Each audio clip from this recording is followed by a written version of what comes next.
a woman terrified by a relentless stalker, harassment so chilling it defied belief, and a death so perplexing it's left experts baffled for decades. This is the story of Cindy James, a case that blurs the lines between victim and suspect, leaving just one haunting question. Who killed Cindy James? Cindy James was a 44-year-old nurse from British Columbia, Canada. By all accounts, she was a kind, intelligent woman with a stable career and close relationships. But in 1982, her seemingly normal life took a terrifying turn. Cindy began reporting to police that she was being stalked. It started small: anonymous phone calls, strange notes, and subtle pranks that made her feel uneasy. But soon these events escalated. The phone calls turned threatening, and the notes grew more sinister. Cindy claimed her house was broken into multiple times, her lights were tampered with, and dead animals were left outside her door.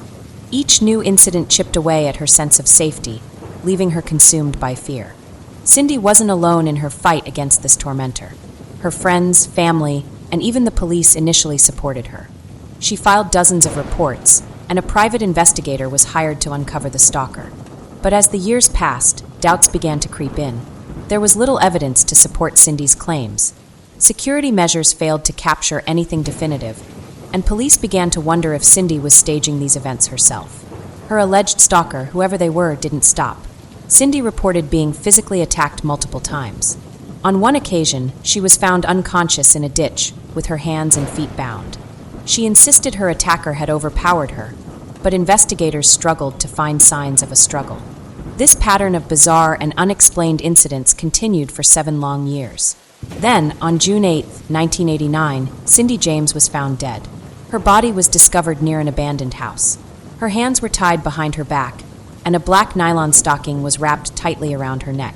An autopsy revealed a lethal dose of morphine in her system, but there was no clear evidence pointing to what had happened. Was it murder, suicide, or something even more complicated? Cindy's death left investigators and the public with far more questions than answers. How could she have tied herself up and administered a fatal dose of drugs if she had taken her own life? And if someone else was responsible, how did they manage to leave so little evidence behind? Over 3 decades later, the mystery of Cindy James remains unsolved. Her case continues to fascinate and divide true crime enthusiasts. Was Cindy the victim of a relentless predator? Or was her torment the product of a mind plagued by delusion? One thing is certain: her story is a chilling reminder of how complex and fragile the line between truth and perception can be. Cindy James' life and death still beg one question above all others: who killed Cindy James? Cindy James was born on June 12, 1944, in British Columbia, Canada. Her early life seemed ordinary, marked by a stable upbringing and a supportive family. Cindy was described as a bright and kind-hearted young woman with a strong sense of compassion, traits that led her to pursue a career in nursing. As a nurse, Cindy worked with children who had behavioral challenges. This demanding field required immense patience and emotional resilience, qualities Cindy appeared to possess in abundance. Her colleagues admired her for her dedication and her ability to connect with children who were often misunderstood. Cindy's work made a real difference in the lives of many, and she was widely respected in her profession. Outside of work, Cindy was known to her friends and family as someone who valued her relationships deeply. She was the type of person who would go out of her way to help others, always ready to lend a hand or offer a listening ear. To most, Cindy's life seemed perfectly normal, even admirable. She had a stable career, a close circle of loved ones, and a future that seemed full of promise. But as with many lives that appear idyllic on the surface, there were challenges hidden from view. Cindy's personal life wasn't without its struggles. She had been married to a psychiatrist named Roy Makepeace, and for several years, their marriage seemed solid. However, cracks began to form, and the couple eventually divorced in 1982. While the separation was reportedly amicable, it was undoubtedly a difficult period for Cindy. Despite the end of her marriage, Cindy seemed determined to move forward. She continued to focus on her career and maintain her independence. At this point, her life appeared to be back on track. But what no one could have anticipated was how drastically everything would change later that same year. In the spring of 1982, Cindy James began experiencing events that would alter the course of her life forever. At first, it was small, seemingly insignificant things. Cindy mentioned receiving anonymous phone calls, though she didn't think much of them at the time. These calls were unnerving but brief, often ending before she could pick up. Then, the calls became more frequent. Cindy started receiving them at odd hours, often in the middle of the night. The voice on the other end, when there was one, was either menacing or silent, as if someone was simply breathing into the receiver. At first, she dismissed it as a prank, but the frequency and tone of the calls began to unsettle her.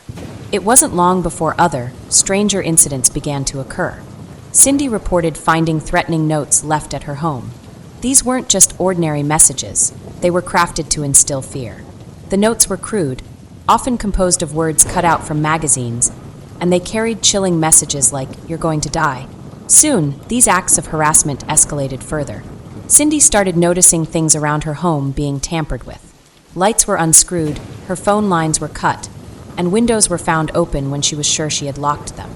One day, she discovered dead animals left on her property, a horrifying escalation that left her shaken.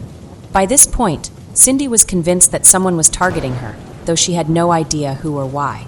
The harassment was relentless, and Cindy began to feel like she was being watched at all times. Her once peaceful life had turned into a waking nightmare. At first, Cindy confided in her friends and family about the incidents. They encouraged her to report everything to the police, and she did. The authorities took her report seriously and opened an investigation. Cindy also hired a private investigator, hoping to uncover the identity of her tormentor. Her private investigator, Ozzy Cabin, later described Cindy as being in a constant state of fear. She believed her stalker was someone close to her, someone who knew her routines and habits intimately. Cindy took every precaution she could think of, installing new locks, moving to different homes, and even changing her phone number multiple times. But no matter what she did, the harassment continued. For a time, Cindy tried to carry on with her life. She continued working as a nurse and maintained her friendships, but the strain of the situation was evident. Friends noticed that Cindy seemed increasingly anxious and paranoid. She often mentioned feeling like she was being followed or watched, even when there was no one around. As months turned into years, the harassment showed no signs of stopping.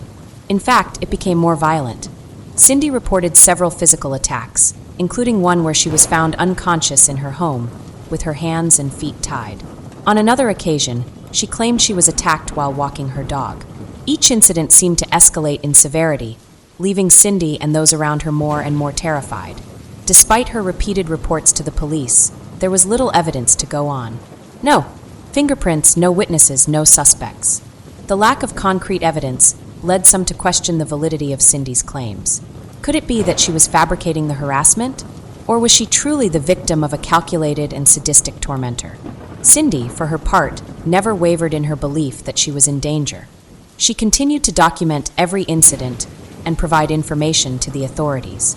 But as time went on, even some of her closest friends began to doubt her story. The situation was so bizarre, so extreme, that it seemed almost unbelievable. By 1989, Cindy's life was a shell of what it once was.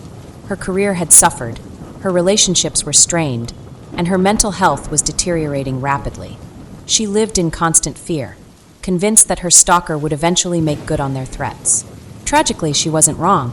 On June 8, 1989, Cindy James was found dead, her body discovered under mysterious circumstances. Her death would only deepen the mystery surrounding her life and leave behind a trail of unanswered questions that persist to this day. Cindy James' story is one of the most perplexing cases in true crime history. It's a story of fear, doubt, and a mystery so intricate that it continues to baffle investigators and the public alike. Was Cindy the victim of a relentless predator, or was she the architect of her own terror? As we delve deeper into her story, the truth becomes harder to discern, but one thing is certain. Cindy James' life was forever changed in 1982, and the shadow of that year would follow her until her untimely death. As 1982 turned into 1983, Cindy James found herself trapped in a nightmare that seemed to have no end. The strange incidents that began as anonymous phone calls and disturbing notes had grown into something far more terrifying. Each new event pushed Cindy further into fear and isolation, and the toll on her life was becoming unmistakable. It all started with the phone calls. Cindy had reported receiving dozens of them, short, silent, and chilling. Sometimes there would be nothing but heavy breathing on the other end of the line. Other times, the voice would be threatening, hissing words meant to unnerve her. The calls came at all hours of the day and night, interrupting her routine and leaving her constantly on edge. Then there were the notes. Cindy found these scattered around her property and left in her mailbox. They were crude, often made by cutting words and letters from magazines, giving them a sinister and impersonal tone. The messages were short and direct. "You're dead, soon," or "No one can save you." Each note was a chilling reminder that someone was watching her, someone who wanted her to feel helpless and afraid. But what was once psychological torment soon escalated into physical danger. Cindy reported multiple break-ins at her home. She would come back to find windows open that she was sure she had locked, lights unscrewed, or her belongings moved around. These weren't ordinary burglaries. Nothing of value was ever stolen. It was clear the intruder had a different purpose: to make Cindy feel unsafe in her own home. On one occasion, Cindy returned to find her pillow slashed open, the stuffing scattered across her bedroom. On another, she discovered a gruesome scene: a dead cat left on her front porch. The animal's body was mutilated, a clear and horrifying warning from whoever was tormenting her. Cindy was horrified and began taking even more precautions to protect herself. But even as she installed new locks and added security measures, the harassment only grew worse. Cindy reported being physically attacked on multiple occasions. In one particularly frightening incident, she was found unconscious in her garage, with her hands and feet tied and a black nylon stocking wrapped tightly around her neck. Cindy claimed that her attacker had ambushed her, rendering her helpless before she could fight back. On another occasion, she was discovered in a ditch several miles from her home. She was semi-conscious, her clothes torn, and again, her hands and feet were bound. Cindy described being abducted, but when police investigated, they found no evidence to confirm her story. The lack of physical proof became a recurring issue in Cindy's case. Desperate for help, Cindy began documenting the harassment meticulously. She kept a journal where she recorded every phone call, every note, and every incident in painstaking detail. She also hired a private investigator, a man named Ozzy Cabin, to help uncover who was behind the attacks. Cabin described Cindy as deeply frightened and convinced that her life was in danger. He installed surveillance equipment at her home and even stayed overnight to observe her surroundings. During his time working with Cindy, Cabin witnessed some unsettling events himself. For example, one night, Cindy's porch light was unscrewed while she was inside the house, even though no one saw anyone approach. However, Cabin was never able to catch anyone in the act, and despite his efforts, the identity of Cindy's tormentor remained a mystery. Cindy also reached out to the police repeatedly, filing numerous reports and pleading for their assistance. The authorities initially took her claims seriously and launched investigations into the incidents. However, as time went on, the lack of evidence began to raise doubts. Despite all the harassment Cindy reported, there were no fingerprints, no eyewitnesses, and no concrete leads. As the bizarre nature of the case unfolded, some members of law enforcement started to question whether Cindy was staging the incidents herself. To them, it seemed almost impossible for a stalker to operate so extensively without leaving a single shred of evidence. This theory gained traction after several of Cindy's reported attacks failed to line up with physical evidence at the scenes. For example, when Cindy was found unconscious in her garage, investigators noted that there were no signs of forced entry, nor were there any footprints or other indications of an intruder. Similarly, during the ditch incident, they found no vehicle tracks or evidence of an abduction nearby. These inconsistencies led some officers to believe that Cindy might have orchestrated the events herself, possibly as a cry for attention or a result of psychological distress. But those who knew Cindy best found this hard to believe. Her friends and family insisted that she was genuinely terrified and that her fear wasn't something she could fake. They pointed to her declining mental health as evidence that she was truly being tormented. Cindy had become increasingly withdrawn, her anxiety reaching debilitating levels. She was hospitalized several times for what doctors described as severe emotional trauma.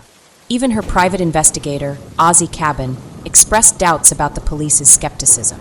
He argued that Cindy couldn't have staged some of the incidents, particularly those where she was physically restrained.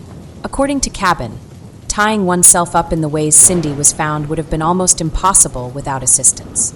Despite the doubts from law enforcement, Cindy remained steadfast in her claims. She insisted that someone was after her, someone who wanted to break her mentally and physically before taking her life. The lack of evidence only deepened the mystery, making it harder to determine whether Cindy was the victim of an extraordinarily clever predator or if something more complex was at play. As the years went on, the harassment didn't let up.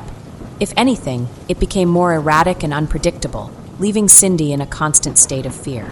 She moved houses multiple times, changed her phone number repeatedly, and even changed her name in an attempt to escape her stalker. But no matter what she did, the torment followed her. By this point, Cindy's life had become consumed by the harassment. Her once thriving career as a nurse suffered greatly, and her relationships with friends and family became strained. Some of those closest to her began to doubt her story, wondering if she might be fabricating the incidents or exaggerating them in some way. Others believed her completely, but felt helpless to do anything about it. Cindy's situation was becoming increasingly dire, and she knew it. She often told friends that she feared for her life, and that she believed her stalker would eventually succeed in killing her. Tragically, her fears would prove to be well-founded. In 1989, Cindy James was found dead under mysterious circumstances. The events leading up to her death and the aftermath would only add more layers to the mystery, leaving behind a case that continues to haunt investigators and true crime enthusiasts to this day. Was Cindy the victim of a relentless stalker who outsmarted the police? Or was she struggling with internal demons that manifested in ways no one could understand? As the story unfolds, one thing becomes clear. The truth is as elusive as the stalker Cindy feared so deeply. As the years passed and the harassment showed no signs of stopping, Cindy James' life began to unravel. What had started as a series of bizarre and terrifying incidents had grown into something that consumed her completely. The constant fear, the unanswered questions, and the inability to find safety took a devastating toll on Cindy's mental health. By the mid-1980s, Cindy's once vibrant personality had changed dramatically. Friends and family noted how withdrawn and anxious she had become. The woman who had once been warm and caring was now jumpy, distant, and deeply paranoid. Cindy began to feel like she could trust no one, not even those closest to her. She was convinced that her stalker was always watching her, waiting for the right moment to strike. The psychological toll of her ordeal became evident in her behavior. Cindy started taking extreme precautions to protect herself. She changed her daily routines, avoided walking alone, and kept her windows and doors locked at all times. She even moved to a new home in the hope of escaping her tormentor. But no matter where she went, the harassment seemed to follow her. In her new home, Cindy felt no safer than she had in her previous one. The phone calls continued, as did the threatening notes and strange incidents. It was as if someone had access to her private life, no matter how hard she tried to hide. This relentless pursuit only deepened Cindy's sense of helplessness and paranoia. As her fear grew, so did the strain on her mental health. Cindy started having trouble sleeping, plagued by nightmares and the constant feeling that someone was watching her. She confided in friends about her growing anxiety, telling them that she felt like she was slowly losing her mind. In 1983, Cindy's mental state deteriorated to the point where she had to be hospitalized. Doctors diagnosed her with severe emotional trauma and anxiety, conditions that were clearly linked to the relentless harassment she had been enduring. Cindy underwent therapy sessions during her hospital stay, where she opened up about her fears and the toll the situation was taking on her. Her therapists described her as a woman in deep distress, someone who felt trapped and powerless. Cindy often spoke about her belief that her stalker wanted to destroy her, not just physically but emotionally as well. She described feeling like she was being hunted, and that no matter what she did, she couldn't escape.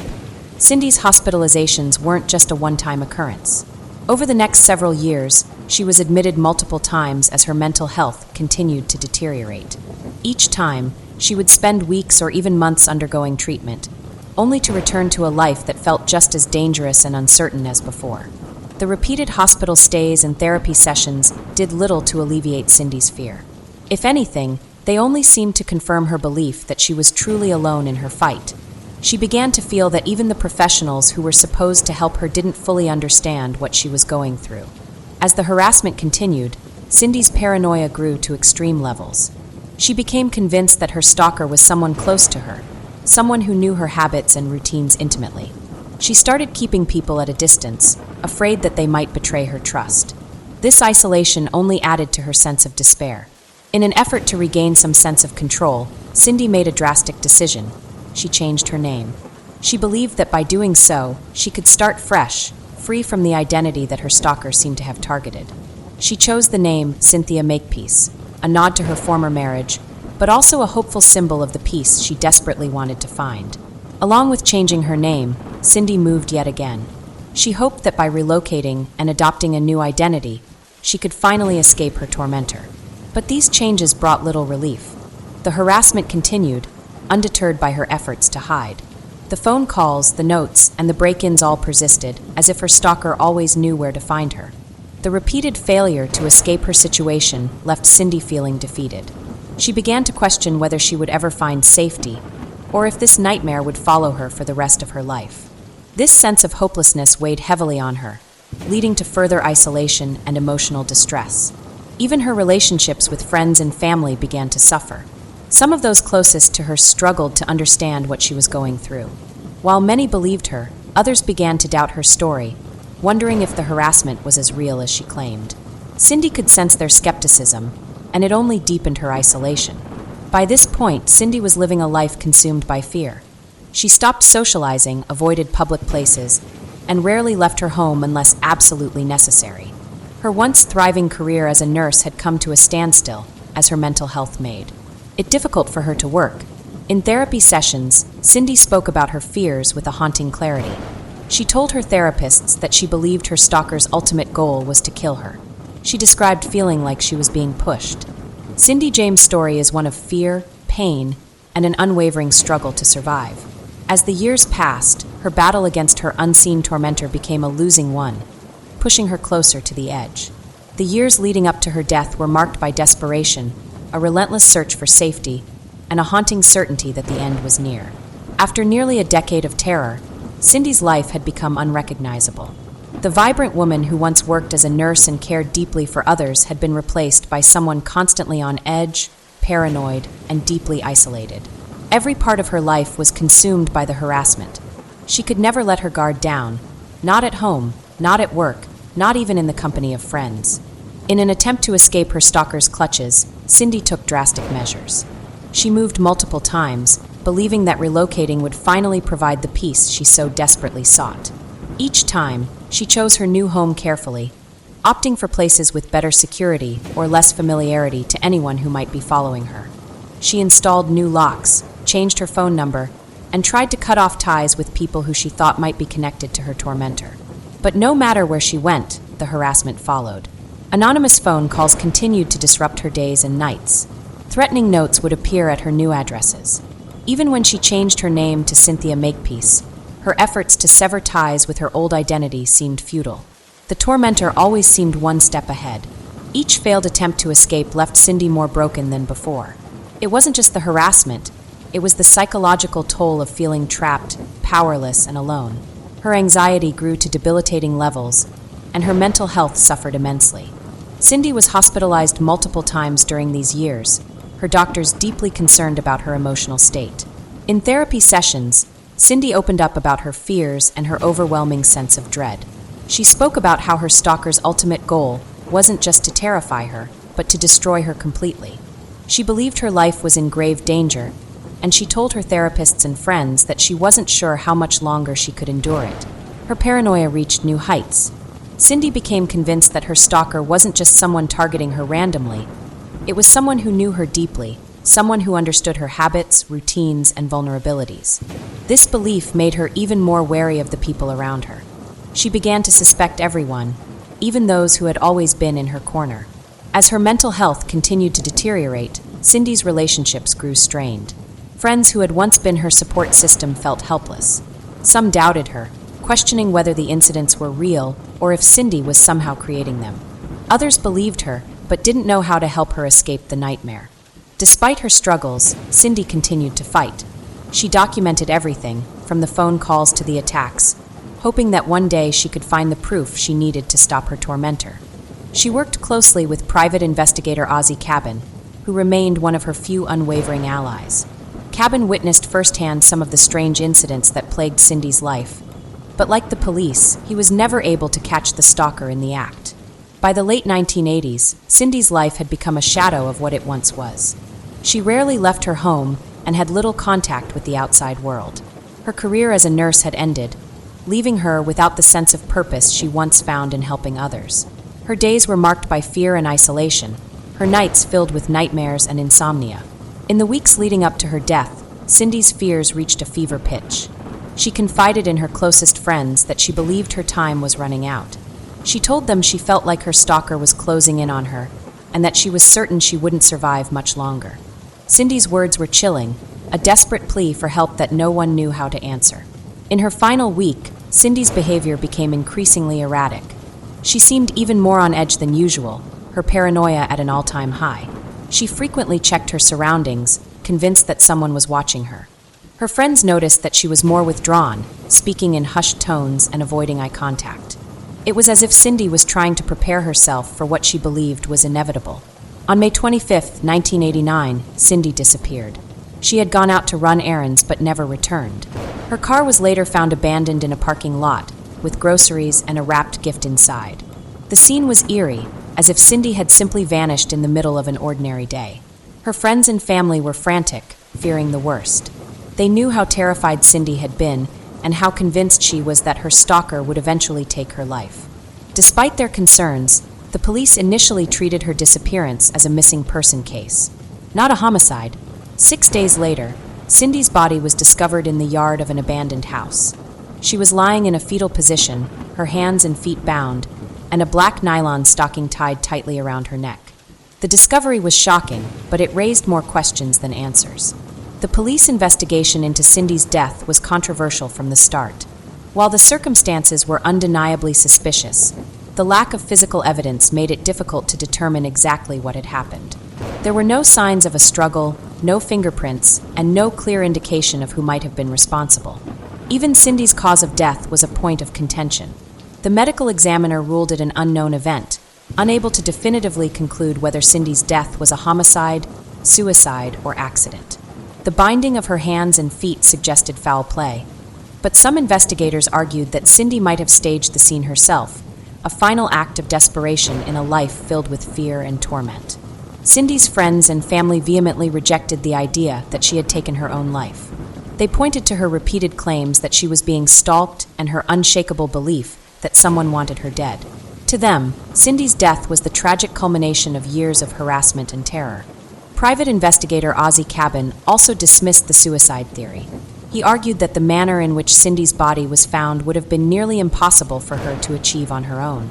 He believed that her death was the work of her stalker, someone who had managed to outsmart the police and remain undetected for years. Despite these assertions, Cindy's death remains officially unsolved. The lack of concrete evidence has left the case open to interpretation, with experts and true crime enthusiasts debating whether Cindy was the victim of a relentless predator or if her own mental health struggles played a role in her tragic end. In the years since her death, Cindy James' story has continued to captivate and haunt those who hear it. Her case is a chilling reminder of the devastating impact of fear and isolation, and the ways in which unresolved trauma can shape a person's life. To this day, one question lingers. Who killed Cindy James? Was it the work of an elusive stalker who evaded justice? Or was Cindy's greatest enemy the demons within her own mind? The truth remains elusive, buried with Cindy in the shadows of her tragic story. The story of Cindy James reached its tragic climax on June 8, 1989. After years of relentless harassment, mysterious attacks, and unanswered questions, Cindy's worst fears came true. Her death was as puzzling and disturbing as the life she had endured. A final chapter that left those who knew her, and even those who investigated her case, grasping for answers. Cindy James had disappeared nearly 2 weeks earlier, on May 25, 1989. That day began like any other. She had errands to run, including picking up groceries and dropping off a gift for a friend. But somewhere in the course of her day, Cindy vanished. Her car was discovered abandoned in a parking lot not far from her home. Inside, the groceries she had purchased were still neatly packed, along with a wrapped gift. The car doors were unlocked, but there was no sign of Cindy. From the moment her disappearance was reported, those closest to Cindy feared the worst. For years, she had confided in friends, family, and even the police about her belief that someone was trying to kill her. She had told them about the threatening phone calls, the anonymous notes, and the physical attacks that had terrorized her for nearly a decade. In her final weeks, Cindy seemed more convinced than ever that her time was running out. She had even told her closest friends that she didn't expect to survive much longer. The grim discovery of Cindy's body came 14 days after her disappearance. Her remains were found near an abandoned house in Richmond, British Columbia. It was a chilling and perplexing scene. Cindy's body was lying in a fetal position, partially concealed by shrubs and debris. Her hands and feet were bound, and a black nylon stocking was tightly wrapped around her neck. It was a haunting image that raised more questions than answers. The discovery sent shockwaves through the community and reignited public interest in Cindy's case. For years, her story had been a local mystery, with some believing she was the victim of a sadistic stalker, while others speculated that she might have been fabricating the harassment. Her death, however, seemed to confirm that Cindy had been in real danger all along, or so it seemed. An autopsy was conducted to determine the cause of Cindy's death, but instead of providing clarity, it only deepened the mystery. The medical examiner found a lethal dose of morphine and other sedatives in her system, suggesting that Cindy had been drugged before her death. However, the manner in which the drugs had been administered was unclear. There were no visible needle marks on her body, and no evidence to suggest that she had ingested the drugs voluntarily. The black nylon stocking tied around Cindy's neck was another chilling detail. It had been pulled so tightly that it would have caused strangulation, but the presence of the drugs complicated the timeline. The medical examiner was unable to determine whether Cindy had been strangled or if she had died from the morphine overdose. This uncertainty made it difficult to classify her death as either a homicide or a suicide. Adding to the confusion, investigators found no signs of a struggle at the scene where Cindy's body was discovered. The absence of defensive wounds or any indication of a fight left detectives puzzled. If Cindy had been attacked, why hadn't she fought back? And if she had been restrained and drugged, how had her attacker managed to leave no trace of their presence? The abandoned house where Cindy's body was found also offered little in the way of evidence. The area was remote and overgrown, making it an ideal location for someone trying to conceal a crime. Yet there were no footprints, no tire tracks, and no physical evidence that could point to a suspect. It was as if Cindy had simply appeared there, bound and lifeless, without anyone else being involved.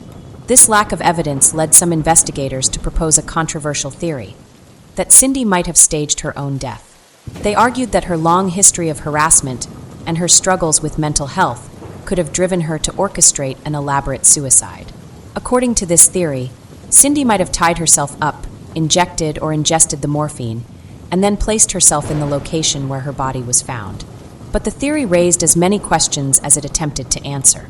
How could Cindy have tied her own hands and feet in such a precise and restrictive manner? Would she have been physically capable of binding herself after administering a lethal dose of morphine?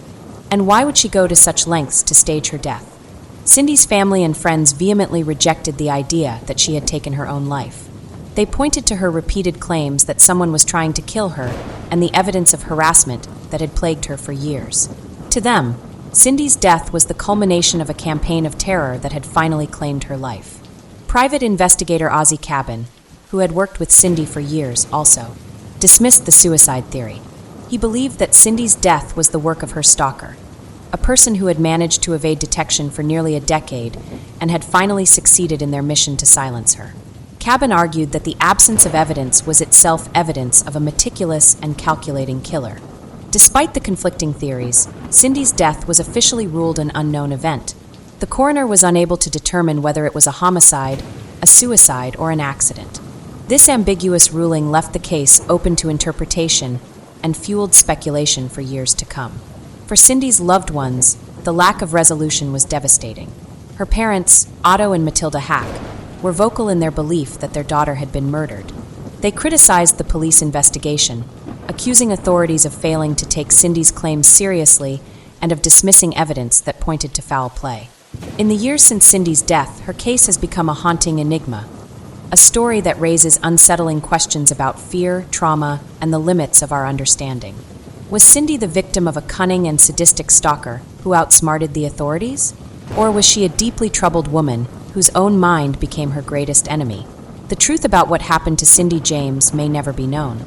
Her death remains one of the most perplexing cases in Canadian history, a chilling reminder of the darkness that can lurk behind even the most ordinary lives. Even decades later, one question continues to haunt those who hear her story. Who killed Cindy James?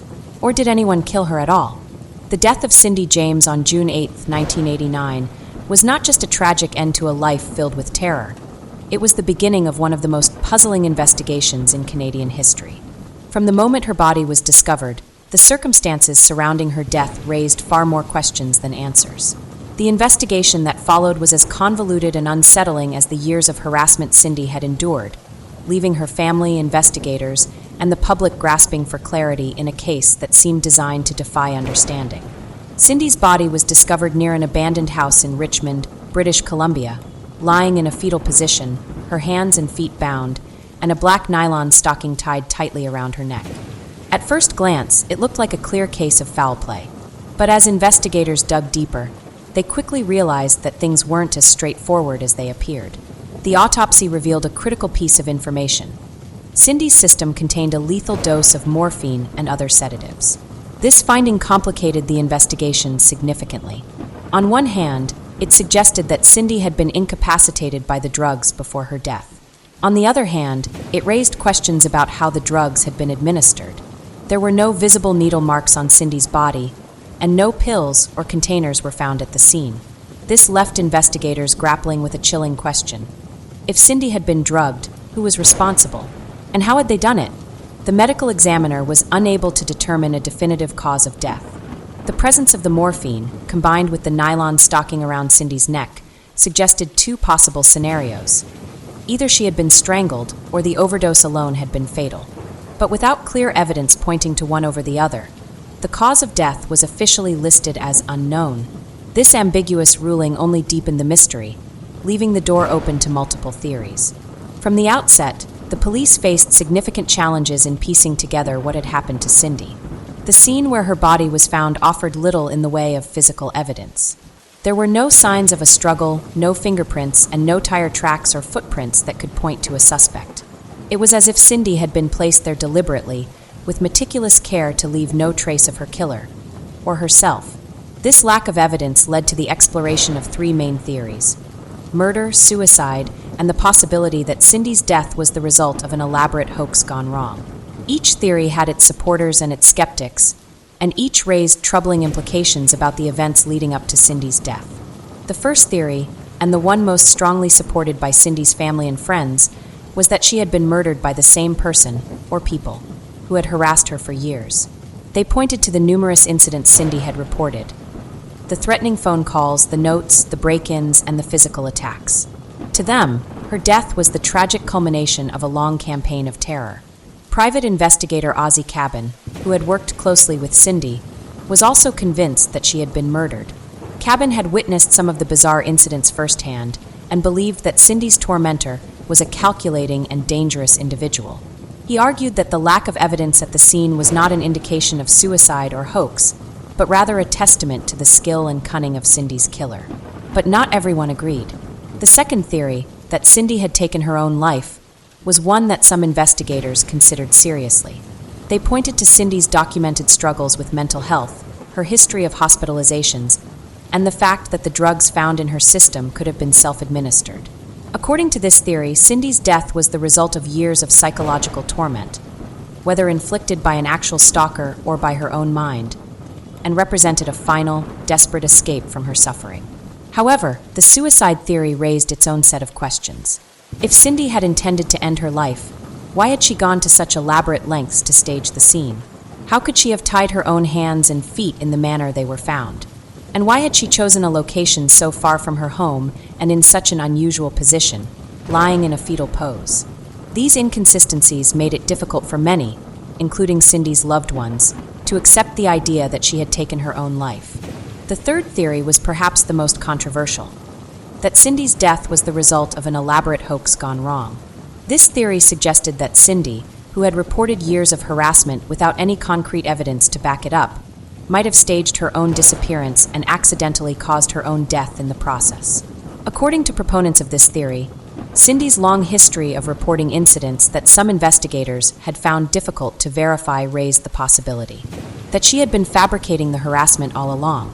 Those who supported this theory pointed to the lack of physical evidence connecting anyone else to Cindy's death and to the strange details of her case, such as the absence of signs of a struggle or any clear indication of how the drugs had been administered.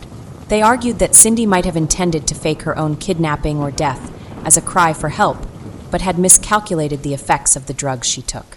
This theory, however, was deeply upsetting to Cindy's family and friends, who believed it unfairly cast doubt on her character and ignored the very real evidence of the harassment she had endured. They argued that Cindy had no reason to fabricate her experiences and that the trauma she had lived through was genuine and devastating. As the investigation continued, the police were unable to find any concrete evidence to support any of the three theories conclusively. The case remained open but stagnant, with no new leads or breakthroughs. The media coverage of Cindy's death only added to the confusion, with sensational headlines and speculative reporting fueling public debate about what had really happened. For Cindy's loved ones, the lack of resolution was heartbreaking. Her parents, Otto and Matilda Hack, were vocal in their criticism of the police investigation, accusing authorities of failing to take Cindy's claims seriously and of dismissing evidence that pointed to foul play.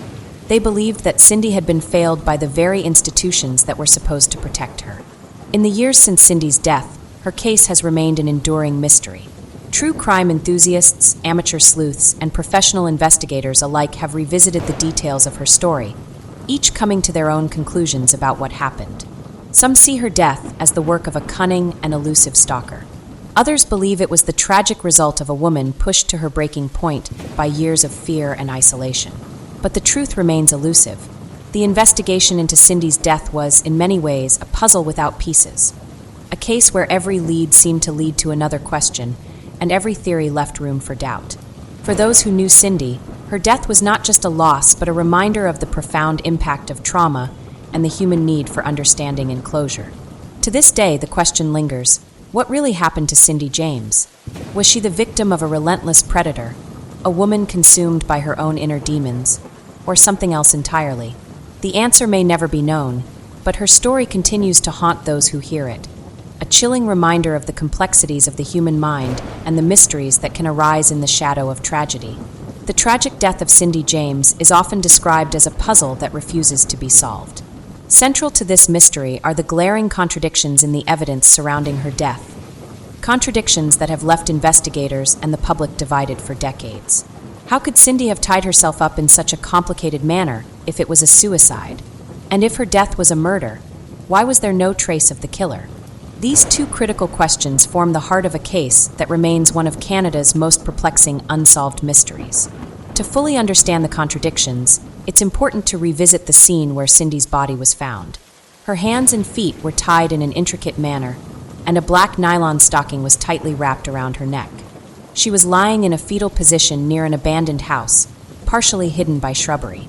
The position of her body and the bindings immediately raised doubts about the possibility of suicide. Could someone, under the influence of a lethal dose of morphine, really have tied themselves up in such a complex way? Experts in crime scene analysis have weighed in on this question over the years, and their conclusions often lead to more confusion. On one hand, skeptics of the murder theory argue that it is technically possible for someone to tie themselves up before succumbing to drugs. They point to cases where individuals have staged elaborate scenes to conceal their intent or draw attention. However, even those who entertain this possibility acknowledge the difficulty of the task. Cindy would have needed exceptional precision and timing to tie her hands and feet, tighten the stocking around her neck, and ensure she could not escape, all while the drugs were taking effect. On the other hand, those who believe Cindy was murdered argue that it is nearly impossible for her to have tied herself up in this manner. They point out that the bindings were so restrictive that they would have required another person's assistance. Furthermore, the lack of tools or items at the scene to explain how the knots were tied adds to the suspicion. If Cindy had been staging her death, where were the materials she would have used to bind herself? And why wasn't there evidence of her struggle or preparation? But if her death was indeed a murder, a new set of contradictions emerges. The first and most glaring question is, why was there no evidence of the killer? Cindy's body was found in a remote location, but investigators found no tire tracks, no footprints, and no physical evidence to suggest anyone else had been there. The scene was disturbingly clean, almost as if the killer had vanished without a trace. The lack of evidence extended beyond the crime scene itself.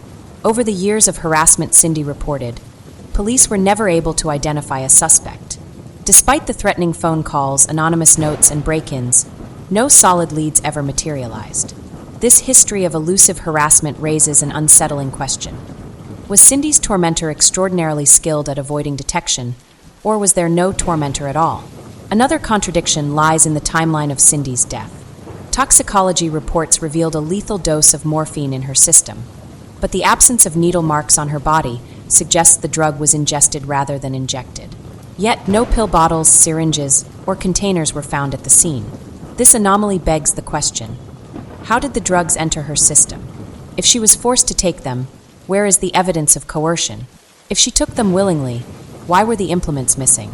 Supporters of the suicide theory argue that Cindy might have disposed of the materials herself before succumbing to the drugs. But this explanation doesn't account for the absence of physical traces like fingerprints or DNA at the scene. It also fails to explain the intricate bindings and the nylon stocking around her neck, which would have required an extraordinary amount of coordination and forethought. Then there's the question of motive. If Cindy was murdered, why? Her friends and family insist that she had no known enemies and no reason to attract such a relentless predator. Yet, the years of harassment suggest otherwise. The torment she endured, vandalized property, threatening calls, and physical attacks, indicates that someone had a deep and sustained interest in harming her. If this person eventually escalated to murder, how did they manage to leave no trace behind? Critics of the murder theory argue that Cindy's own behavior complicates the narrative. Over the years, some authorities began to doubt her claims of harassment, citing inconsistencies in her reports and the lack of corroborating evidence. At times, Cindy seemed reluctant to fully cooperate with police investigations, which fueled speculation that she might have been staging the incidents herself. But even if Cindy had fabricated some of the harassment, does that mean she orchestrated her own death? This question leads to a deeper contradiction: the psychological toll of Cindy's experiences. By the time of her death, Cindy's mental health had deteriorated significantly. She had been hospitalized multiple times and was receiving therapy to cope with her growing paranoia and fear. Her loved ones insist that her distress was real, rooted in the years of terror she endured. Yet skeptics argue that her mental state could have influenced her perception of events, leading her to misinterpret or exaggerate situations. But even if Cindy's mental health was fragile, does that explain the bizarre circumstances of her death? If she staged her own demise, how did she account for the bindings, the drugs, and the absence of evidence at the scene? And if someone else was responsible, how did they manage to execute such a meticulous crime without leaving a single clue? These contradictions have kept Cindy's case open to interpretation for decades. The lack of definitive answers has turned her death into a haunting enigma, a story that continues to captivate and confound in equal measure. Was Cindy the victim of a cunning and sadistic stalker who outwitted authorities? Or was she a deeply troubled woman whose own actions led to a tragic and inexplicable end? To this day, no one knows for sure. The contradictions in the evidence leave room for every possibility, from murder to suicide to something in between. And while the debate continues, one thing remains certain: Cindy James' story is a chilling reminder of how complex and elusive the truth can be. The question persists unanswered and haunting. Who or what was responsible for Cindy's death? And will we ever truly know? Theory 1. Murder: the story of Cindy James is a haunting one, and as with many unsolved mysteries, theories about what really happened to her abound. Over the years, one theory has stood out above the rest, perhaps the most compelling and widely accepted by those who knew Cindy and have followed her case. That theory is that Cindy James was the victim of a stalker, someone who relentlessly tormented her for years, culminating in her tragic death. But within this theory, there are even deeper questions. Was Cindy stalked by a stranger, or was the person responsible someone closer to her than anyone could have imagined? Some have speculated that the killer may have been someone Cindy knew intimately, possibly even an ex-partner. Let's dive into the murder theory and explore the possibilities. For years, Cindy claimed she was being stalked by an unknown assailant. She reported receiving threatening phone calls, anonymous notes, and physical attacks. Her story was consistent. Someone was out there, watching her, harassing her, and seemingly taking pleasure in her terror. She reported these incidents to the police on numerous occasions, but each time, the authorities were unable to catch the culprit. While the harassment Cindy described was chilling, there was never enough evidence to confirm that it was happening as she said. Many of her claims were dismissed as fabrications or exaggerations, and this skepticism only deepened the mystery of her death. The first question that arises when considering the murder theory is, who was this mysterious stalker? Was it truly a stranger? Someone who simply became obsessed with Cindy and decided to make her life a nightmare? Or was it possible that someone close to her, perhaps a former partner, a colleague, or even someone in her personal circle, was behind the harassment? Those who believe Cindy was murdered by a stalker point to the disturbing consistency of the harassment she experienced. For years, Cindy was under siege by a shadowy figure whose identity remained elusive. The stalking incidents were not random or sporadic. They occurred over a long period of time, and the intensity seemed to increase as Cindy's distress grew. Some theorists argue that it's unlikely that someone could maintain such a campaign of harassment for so long without being known to the victim in some way. In their minds, it makes sense that the perpetrator would have been someone Cindy was familiar with, someone who could have gone unnoticed for years while carrying out their sinister acts. The idea that Cindy's stalker was someone close to her is one that has gained traction over the years. Cindy had been married before, and her ex-husband, a man named Glenn, has been mentioned in connection with the case. While there is no concrete evidence linking him to the harassment or her death, some speculate that he could have been involved. Could it be that Cindy's past relationship was not as amicable as it appeared, and that Glenn, or someone else from her personal life, was the one behind the torment? Cindy and Glenn had divorced years before the harassment began, and although their relationship had reportedly been stable, some have suggested that old emotional scars could have resurfaced. Was it possible that Cindy's ex-husband harbored resentment or unresolved anger that led him to target her in such a cruel and terrifying manner? There's no direct evidence to support this, but the idea that someone with a personal connection to Cindy may have been involved adds a chilling layer to the mystery. Another individual who has been mentioned in connection to the murder theory is a man named David, who had been a friend and confidant of Cindy. Some close to Cindy believe that her relationship with David may have been more complicated than it appeared. There were reports that David had been unusually protective of Cindy, and some speculate that his attachment to her could have gone beyond friendship, possibly leading to an unhealthy obsession. Could David, feeling rejected or spurned, have taken his feelings out on Cindy? While there's no concrete proof to implicate David, it's not uncommon for people who feel scorned to lash out in dangerous ways. The idea of a former lover or someone close to Cindy harboring resentment cannot be easily dismissed. However, it's important to note that there is no physical evidence linking Glenn, David, or any other specific individual to the crime. Despite numerous theories suggesting that someone close to Cindy might have been involved, no one has ever been named a suspect in her death. This lack of evidence is one of the reasons the case remains unsolved. Yet, there are some disturbing facts that support the theory of Cindy's stalker being someone close to her. For example, one of the most unsettling aspects of the case is the fact that Cindy's attacker, or attackers, seemed to know exactly where she would be at specific times. Cindy's home was broken into several times, and her belongings were vandalized or tampered with. This kind of knowledge is often associated with someone who is familiar with the victim's routine and movements. Could someone close to Cindy have been monitoring her every move, waiting for the perfect moment to strike? Moreover, Cindy's increasing sense of isolation and fear points to a person who knew how to manipulate her emotionally. As the years of harassment wore on, Cindy became more withdrawn, often expressing that she felt like she was being watched at all times. She even went so far as to change her name and move to different addresses in an attempt to escape the constant torment. But no matter where she went, the harassment followed her.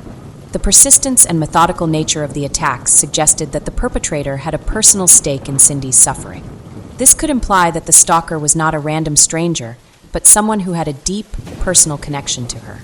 Yet another reason to consider the possibility of a personal connection is the fact that some of the harassing phone calls Cindy received were eerily familiar. At times, Cindy would recognize the voice of the caller, but the person on the other end of the line would always hang up before anything could be confirmed. This raises the question, could the stalker have been someone Cindy knew? If so, who were they? The mystery surrounding the identity of the caller adds an element of frustration to the investigation. For those who believe Cindy was murdered by someone close to her, these phone calls could be seen as a form of psychological manipulation, a way to maintain control over Cindy, even from a distance. Of course, it's important to acknowledge that the possibility of a stranger being responsible for Cindy's death cannot be entirely ruled out. There are numerous cases of obsessive individuals targeting victims without any prior connection. However, the long duration of Cindy's harassment and the nature of the attacks seem to suggest that the perpetrator had a deeper, more personal motivation. Despite the lack of direct evidence, the theory that Cindy was the victim of a stalker, possibly someone close to her, remains one of the most plausible explanations for her tragic death. The persistence of the harassment, the emotional manipulation, and the mysterious nature of the attack all point to a person who had an intimate knowledge of Cindy's life. Could it have been her ex-husband, a former lover, or someone else entirely? The unanswered questions continue to linger, but one thing is certain. Cindy James' death was not the result of a random act. Whether it was the work of a stalker, a troubled ex-partner, or someone else from her past, the true identity of Cindy's killer remains a mystery that has yet to be solved. The search for answers continues, and with it, the hope that one day the truth will come to light. Theory 2. Suicide theories about Cindy James' death are as varied and complex as the case itself. While many people believe she was murdered by a stalker, there is another theory that has sparked considerable debate over the years: the theory that Cindy James took her own life. Skeptics argue that Cindy orchestrated the entire harassment campaign herself and ultimately ended her life in a dramatic final act. This theory casts Cindy's death in a different light, questioning not only the truth behind the harassment, but also her state of mind in the years leading up to her tragic end. To fully understand the suicide theory, we need to look at the pattern of events leading up to Cindy's death. For years, Cindy claimed she was being stalked. She reported receiving harassing phone calls, finding disturbing notes, and experiencing break-ins at her home. The relentless torment she described sounded all too real to those who heard her story. However, over time, some began to wonder whether the incidents Cindy reported were genuine or whether they were being fabricated or exaggerated. This brings us to the heart of the suicide theory. Could Cindy have staged the harassment as a cry for help, creating an elaborate story of being terrorized by an unknown assailant to draw attention to herself? At first glance, it may seem unthinkable that someone would go to such extremes. But when we consider Cindy's mental health and her increasing isolation, this theory starts to take on a different meaning. In the years leading up to her death, Cindy's psychological state deteriorated. She was hospitalized multiple times for mental health issues, and her paranoia seemed to grow with each passing year. She expressed feelings of fear and hopelessness, convinced that someone was watching her and that her life was in constant danger. Yet, the more she reported these incidents to the police, the more questions arose about the legitimacy of her claims. Some skeptics believe Cindy's mental health played a crucial role in the harassment she described. They suggest that Cindy's growing paranoia and anxiety led her to perceive normal events or minor inconveniences as part of a larger, more sinister plot. Could she have imagined or exaggerated the stalking incidents, interpreting simple occurrences as threatening because of her mental state? This idea challenges the narrative that Cindy was truly being targeted by a dangerous stalker. Instead, it proposes that Cindy's fears were the result of her own troubled mind. But the theory that Cindy staged her own harassment goes beyond just her mental health. It also takes into account her actions during the years of reported stalking. Some critics argue that Cindy's behavior was inconsistent with that of a genuine victim. For example, while she reported break-ins and acts of vandalism at her home, there was never any physical evidence to support these claims. The police were often unable to find any fingerprints, signs of forced entry, or other forensic evidence that would suggest a real crime had occurred. Additionally, despite Cindy's numerous reports to authorities, no one ever saw or heard from the stalker she described. No one could identify the mysterious caller or the person responsible for leaving the threatening notes. Some investigators even began to question whether Cindy was fabricating the entire situation to get attention.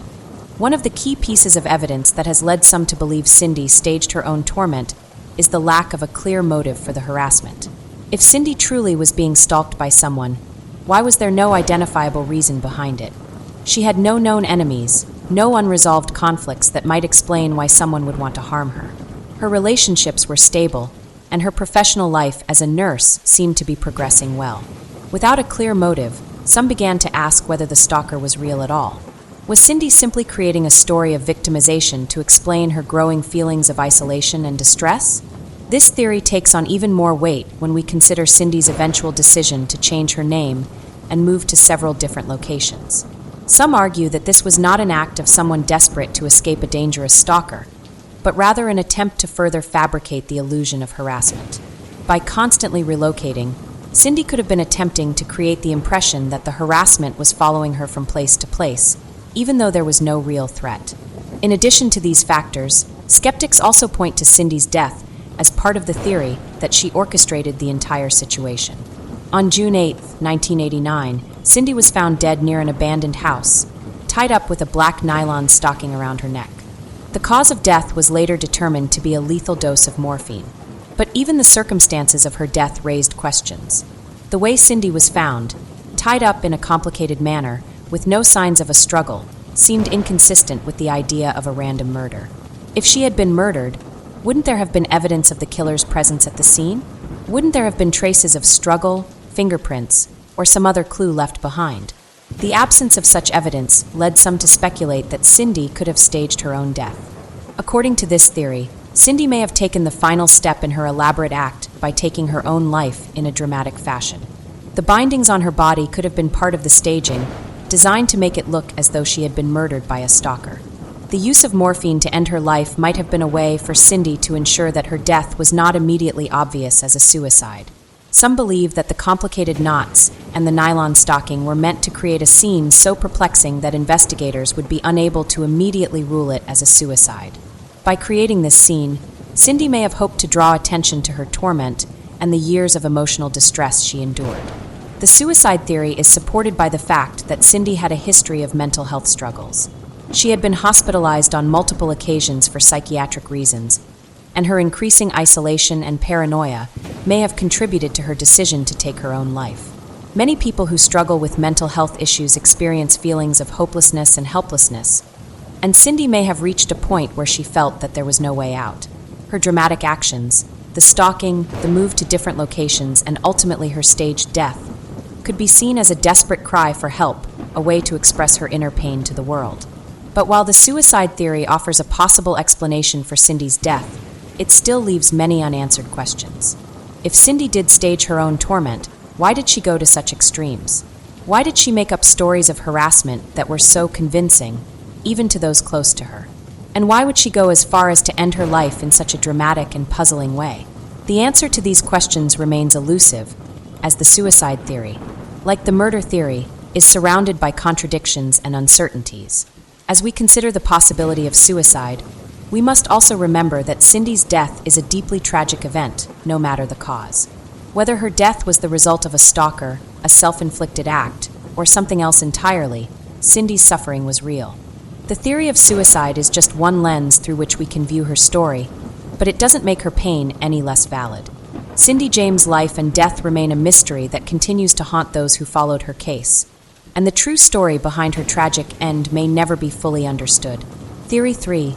Mental health and delusions. The tragic story of Cindy James has sparked many theories, each offering a different perspective on what might have happened in the years leading up to her untimely death. One theory that has gained traction over the years is that Cindy may have been struggling with severe mental health issues, which blurred the lines between reality and imagination. According to this theory, Cindy's experiences of being stalked and harassed were not the result of a real external threat, but rather the product of her own mind. Could Cindy have been battling psychological delusions, seeing threats and harassment where there were none? Let's explore this theory and what it might mean for understanding Cindy's tragic story. The first thing we need to consider when looking at this theory is Cindy's mental health history. In the years leading up to her death, Cindy was hospitalized multiple times for psychiatric reasons. She struggled with feelings of anxiety, paranoia, and depression. Her mental state seemed to deteriorate gradually, and her fear of being followed, watched, and harassed only seemed to grow. Friends and family who were close to Cindy noticed that she became more and more isolated over time. She withdrew from social activities and seemed to be consumed by her fear of an unseen stalker. As her distress increased, she sought therapy and treatment for her mental health, but the torment she experienced never seemed to stop. Could Cindy's declining mental health have contributed to her belief that she was being stalked? It's possible that her growing paranoia made her see things that weren't really there. People with anxiety and paranoia often feel as though they are being watched or targeted, even when there is no clear reason to believe that. In Cindy's case, it's possible that the fear she was experiencing became so overwhelming that it began to distort her perception of reality. This could explain why she reported receiving threatening phone calls, finding disturbing notes, and experiencing break-ins at her home. From her perspective, these things might have felt all too real, but from an objective point of view, there was little to no evidence to support her claims.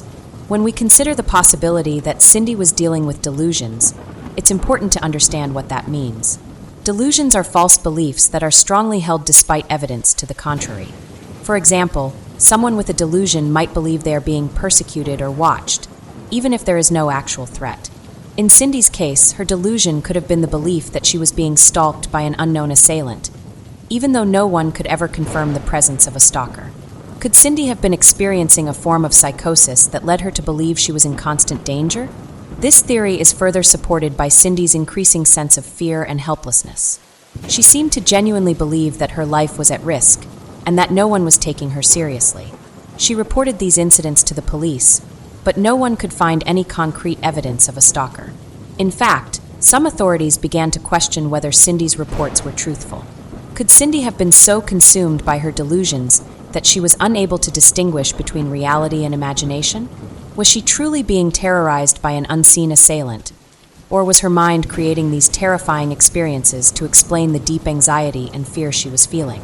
The fact that Cindy's claims were never substantiated is one of the key points in favor of this theory. Despite years of reported harassment, there was no physical evidence to confirm that she was being stalked. No one ever saw the mysterious stalker she described, and there were no signs of forced entry at her home. Her reports of receiving threatening phone calls and notes were never corroborated by anyone else.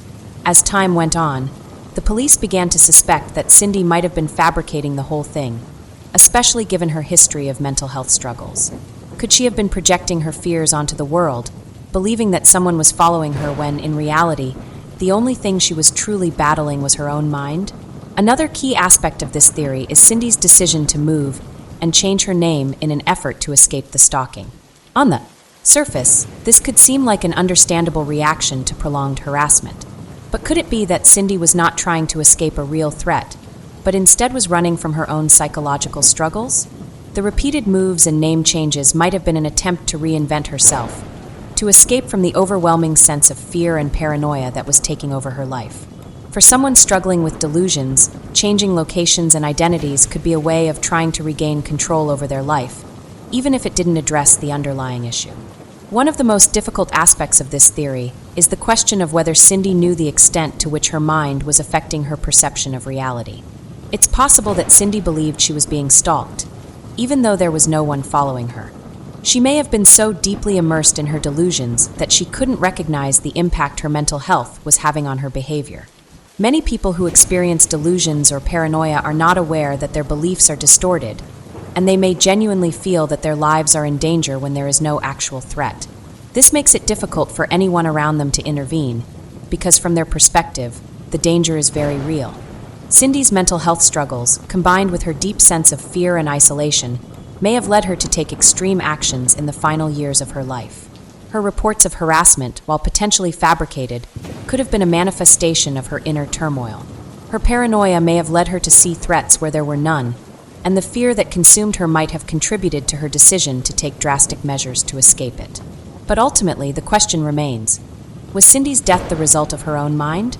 Could she have taken her own life in a final act of desperation, feeling as though the torment she had been experiencing for years was unbearable?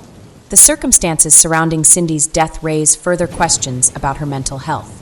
When her body was found, it appeared to be tied up in a complex manner, with a black nylon stocking around her neck. The autopsy revealed a lethal dose of morphine in her system, but there was no definitive evidence of foul play. Some have speculated that Cindy staged her death to look like a murder, while others believe it could have been a suicide. If Cindy had been suffering from delusions, she may have seen her death as the only way to escape her torment. The complexity of the scene could have been an attempt to create a puzzle, one that would keep investigators guessing, just as Cindy had been kept in a state of confusion and fear for years. While the theory of mental health and delusions provides a possible explanation for Cindy's actions and death, it does not fully account for every detail of the case. There are still many unanswered questions, and the true nature of Cindy's torment remains unclear. Was Cindy the victim of a stalker, a product of her own delusions, or a combination of both? The mystery surrounding her death endures, and as we continue to explore different theories, we must acknowledge the complexity of her story and the possibility that Cindy's mental health struggles played a significant role in the events that ultimately led to her tragic end. The story of Cindy James is a mystery that continues to haunt many to this day. Despite years of investigation, many questions remain unanswered, leaving us to wonder, what really happened to Cindy? Why was there no physical evidence of an attacker? Why would someone go to such elaborate lengths to fake their own death? And could the police have mishandled the case, leaving crucial evidence undiscovered? These are just some of the lingering doubts surrounding Cindy's death, and they challenge everything we think we know about her case. Let's take a deeper look at the unanswered questions that still surround this tragic story. First, let's address one of the most puzzling aspects of the case: the complete lack of physical evidence. Cindy James spent years claiming that she was being stalked and harassed by an unknown assailant. She reported receiving anonymous phone calls, finding disturbing notes, and experiencing break-ins at her home. She also claimed that someone was following her wherever she went, creating a constant sense of fear and danger. But when the police investigated, they found no physical evidence to support Cindy's claims. There were no fingerprints, no DNA, and no signs of forced entry at her home. Despite Cindy's repeated reports, there was never any clear proof that an attacker existed. So, why was there no physical evidence? This is one of the most baffling questions in the case. If Cindy was indeed being stalked, surely there would have been some trace left behind, whether it was a sign of forced entry, fingerprints on a threatening note, or a witness who saw the stalker in action. Yet, despite the numerous incidents Cindy reported, there was nothing to point to a real perpetrator. Could this mean that Cindy was fabricating the entire story, or was there something else at play here, something that the authorities simply couldn't uncover? The absence of physical evidence raises the possibility that Cindy may have been suffering from delusions, as some have speculated. If Cindy's mind was playing tricks on her, creating the false belief that she was being harassed, then it makes sense that there would be no tangible evidence to support her claims. But even if this was the case, it still doesn't explain why Cindy would go to such lengths to create the illusion of being stalked. This leads us to the next big question. Why would someone go to such elaborate lengths to fake their own death? On June 8, 1989, Cindy's body was found near an abandoned house, tied up with a black nylon stocking around her neck. The cause of death was later determined to be a lethal dose of morphine. At first glance, this scene seemed to suggest a murder, but as investigators delved deeper, they found no signs of a struggle or any clear evidence that Cindy had been attacked. In fact, the way her body was found, bound in a complex manner, raised questions. Was it possible that Cindy staged her own death? Was she trying to make it look like a murder to leave behind a dramatic mystery that would capture the public's attention and explain away the years of reported harassment? This question adds another layer of complexity to the case. Why would Cindy go through the trouble of creating such a dramatic scene? If she had been suffering from mental health issues, as some believe, could this have been a final act of desperation? A way for Cindy to escape her torment by making it appear as though she had been murdered? Or was there something more sinister at play? Did someone else orchestrate Cindy's death to silence her once and for all? The idea that Cindy might have staged her death remains one of the most perplexing theories in the case, and it forces us to reconsider everything we know about her story. As we consider the possibility that Cindy staged her death, we must also ask, could the police have mishandled the case? Cindy's reports of harassment were met with skepticism from some authorities. As time went on and no concrete evidence was found, some investigators began to question the validity of Cindy's claims. The lack of physical evidence, combined with the fact that Cindy's mental health was deteriorating, led some to wonder whether the harassment was real or whether it was all part of Cindy's own delusions. Could the police have dismissed Cindy's case too early, failing to investigate properly and leaving crucial evidence undiscovered? This is a difficult question to answer. On one hand, it's possible that the police were simply following the evidence they had at the time. There was no concrete proof that Cindy was being stalked, and no witnesses to corroborate her story. On the other hand, could the authorities have missed something important in their investigation? Could they have overlooked potential evidence that might have led to the truth? The case is full of contradictions, and it's difficult to know for certain whether the police did everything they could to solve the mystery. One of the key issues with the investigation is the fact that Cindy's claims were often inconsistent. While she reported harassment and stalking for years, no one ever saw the stalker she described. There were never any clear signs of forced entry into her home, and the threatening phone calls and notes she received were never traced to a specific person. The lack of physical evidence made it difficult for the police to build a case, and as time went on, some investigators began to suspect that Cindy might have been making up the entire story. But could this skepticism have led to a rushed investigation? Could the police have focused too much on the idea that Cindy was fabricating her own torment, without considering the possibility that she was genuinely a victim? The mystery of Cindy's death is full of unanswered questions, and every theory, whether it's murder, suicide, or mental health-related delusions, raises more doubts. The lack of physical evidence, the possibility that Cindy staged her own death, and the question of whether the police mishandled the case all contribute to the sense of confusion and uncertainty that surrounds this case. As we continue to look for answers, we must acknowledge that Cindy's death may never be fully understood. Despite the many theories, one thing is clear. Cindy James' story is a deeply tragic one. Whether she was the victim of a stalker, the product of her own delusions, or something else entirely, Cindy's suffering was real. The unanswered questions and lingering doubts only serve to make the mystery even more haunting. As we reflect on Cindy's life and death, we are left with more questions than answers, and the true story behind her tragic end may remain an unsolved puzzle forever. The tragic death of Cindy James continues to resonate as one of the most baffling and heartbreaking mysteries of the 20th century. The case has captured the attention of true crime enthusiasts, mental health advocates, and law enforcement alike, leaving behind a legacy that speaks to the complexities of harassment, mental health, and the notion of victimhood. Was Cindy James a tragic victim of a relentless stalker? Or was she a master manipulator who orchestrated her own torment and death? As time has passed, the legacy of Cindy James has only become more polarizing, and the questions surrounding her life and death have only grown more complex. In this chapter, we will delve into how Cindy's case became a cautionary tale and why, even decades later, she remains a figure of controversy. The story of Cindy James is one that blurs the lines between victimhood and guilt. It raises difficult questions about the nature of harassment, mental illness, and how we understand and respond to those who claim to be victims.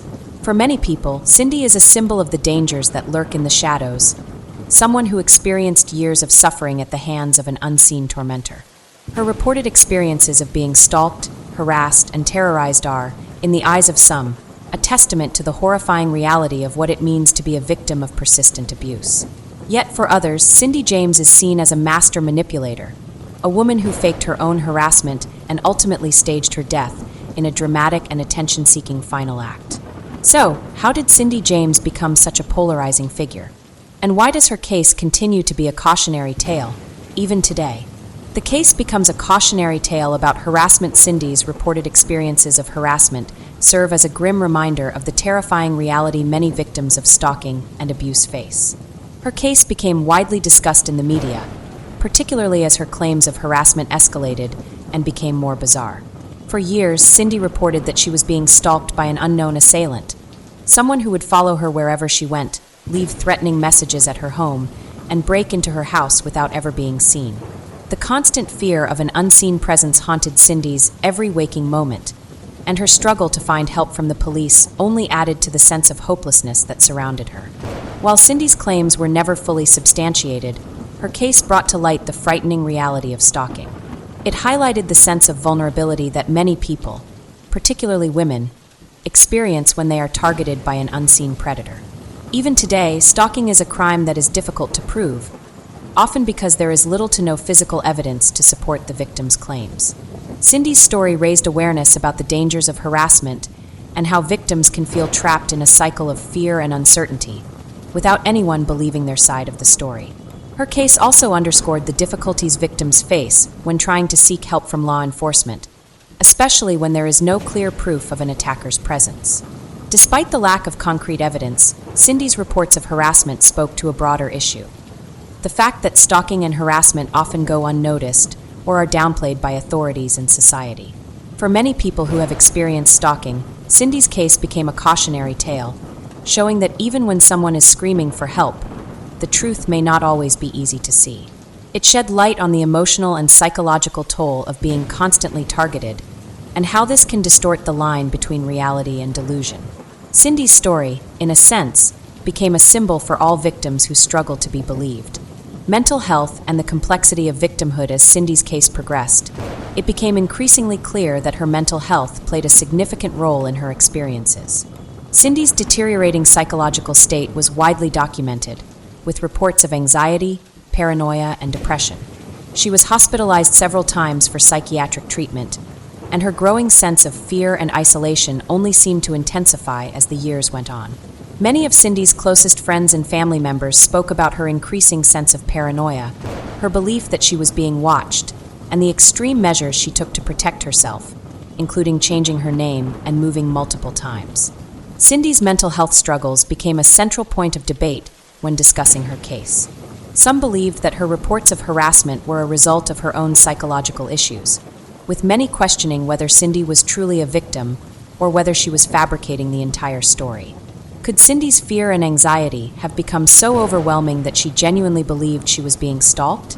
Or was she simply using her mental health struggles as an excuse to manipulate those around her, creating an elaborate narrative of harassment and danger? The complexity of victimhood is a key theme in Cindy's story. The more we learn about her mental health, the more we are forced to confront the difficult reality that the line between being a victim and being a perpetrator can be blurred. Cindy's case challenges our understanding of what it means to be a victim. Is someone still a victim if their torment is a product of their own mind? Or does the emotional and psychological pain they experience still constitute victimhood, even if it's not based in objective reality? These questions are difficult to answer, and they speak to the larger issue of how we view and respond to mental health issues. Cindy's case has become a point of reflection for many people, particularly in terms of how we support those who are struggling with mental health disorders. Are we quick to dismiss their pain, assuming that it's all in their heads? Or do we make the effort to understand the deeper emotional suffering that may be behind their actions? Cindy James as a polarizing figure. As time has passed, Cindy James has remained a polarizing figure in the true crime world.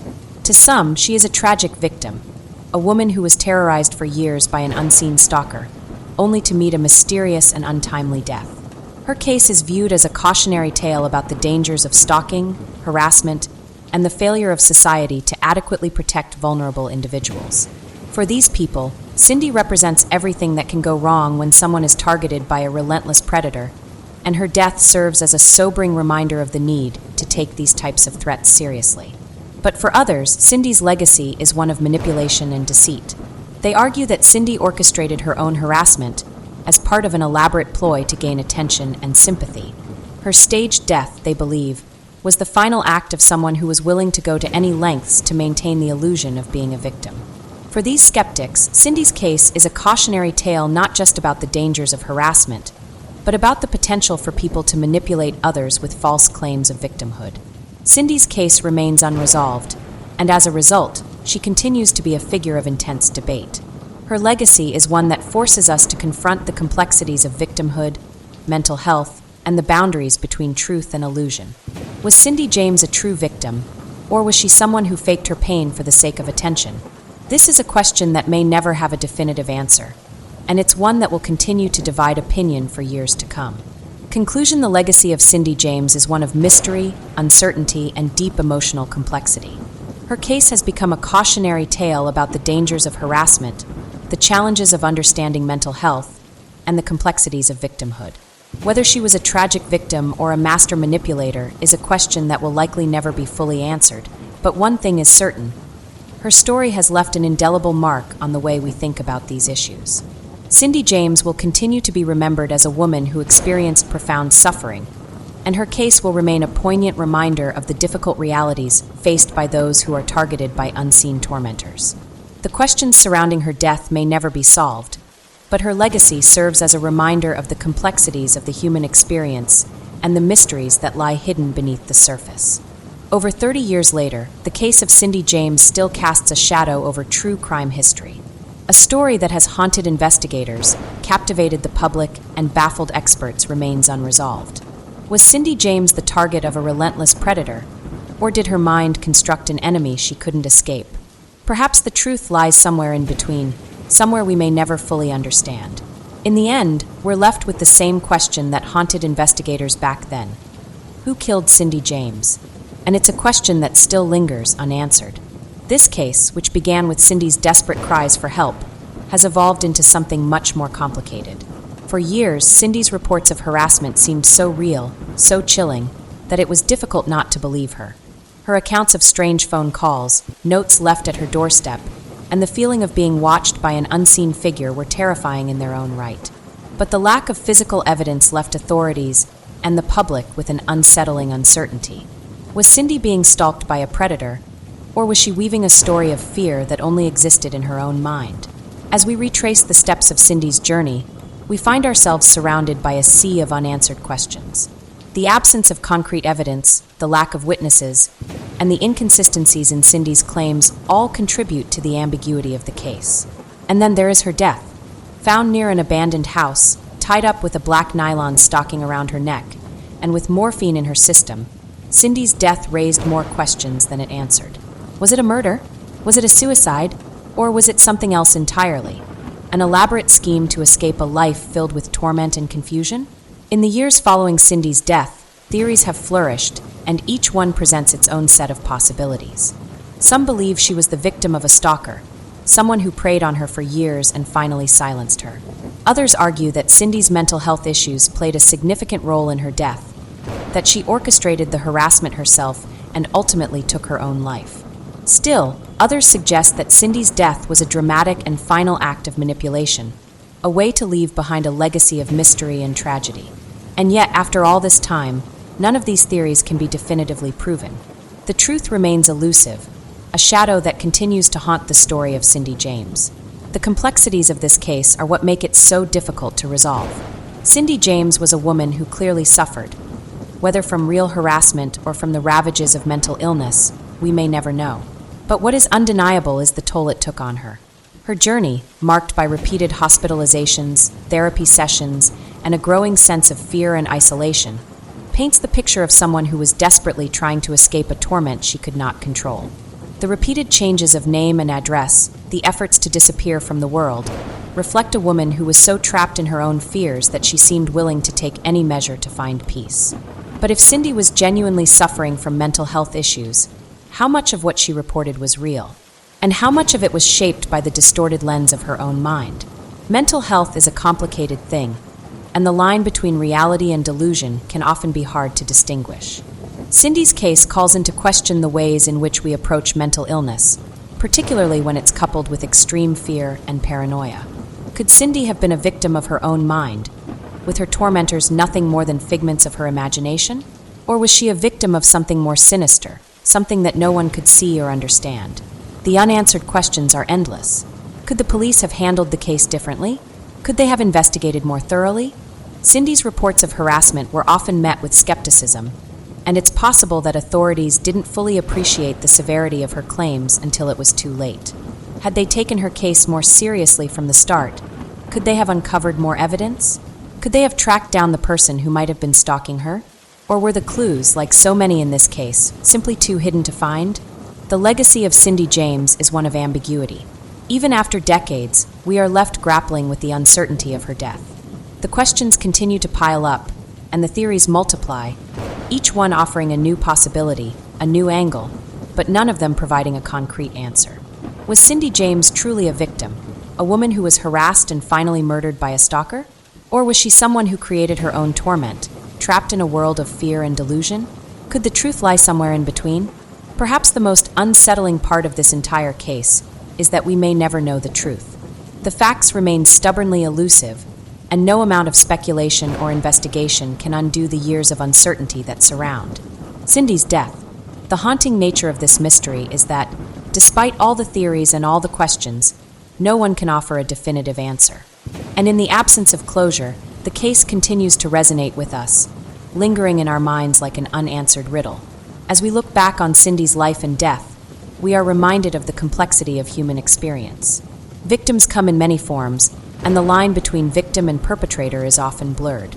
Mental health, harassment, and manipulation are not easily understood, and the ways in which they intertwine can create a web of confusion that no one can untangle. Cindy James was a woman who suffered greatly, But whether that suffering was the result of real harassment or the manifestation of her own mind remains a mystery. The tragedy of Cindy's story is that it forces us to confront difficult questions about the nature of truth, perception, and victimhood. And while we may never know who killed Cindy James, the unanswered questions will continue to haunt us. Was Cindy James a tragic victim who never got the justice she deserved?